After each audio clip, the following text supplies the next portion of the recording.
Don José Rizal es el promovedor del delito de rebelión consumado y se le debe aplicar la pena establecida en el Código Penal, debiendo por consiguiente castigarse el delito de rebelión con la pena de muerte.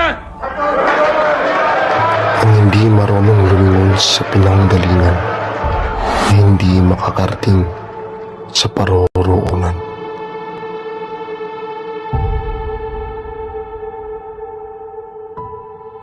Pumunta tayo kung saan ang mga dahon ay hindi nalalagas o gumanggalaw ng walang kalooban. Kailan sa tingin mo namamatay ang mga tao kapag binaril sila ng pistol? Consumatum est. O kapag sila ay sinalanta ng isang sakit na walang lunas. Hindi, ito ay kapag sila ay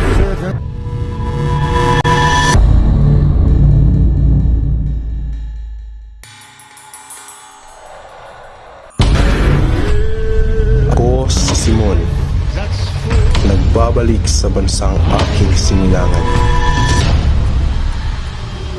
Sa bansang mga Kastila ang naghahari.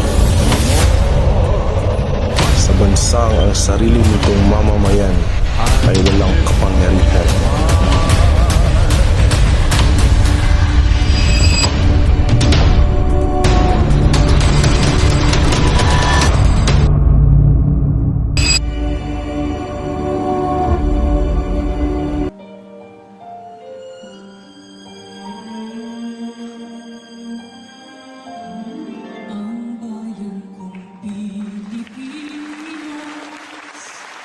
Nagsimula sa isang wagas na pagmamahalan.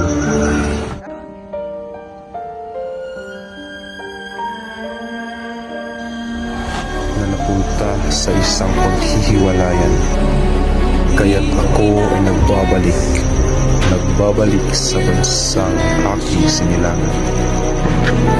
Sa bansang mga Kastila ang naghahari.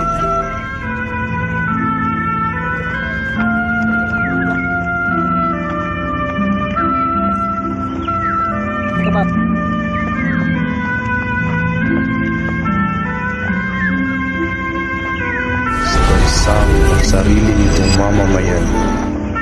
Sa bansang dahilan ng isang paghihimagsikan.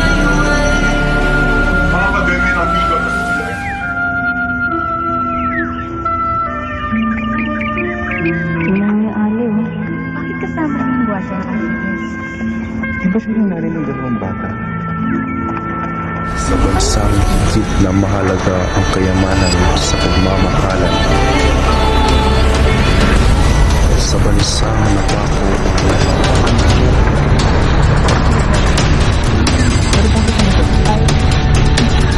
Nakalag na ako din. Kasangkot siya. Basilio?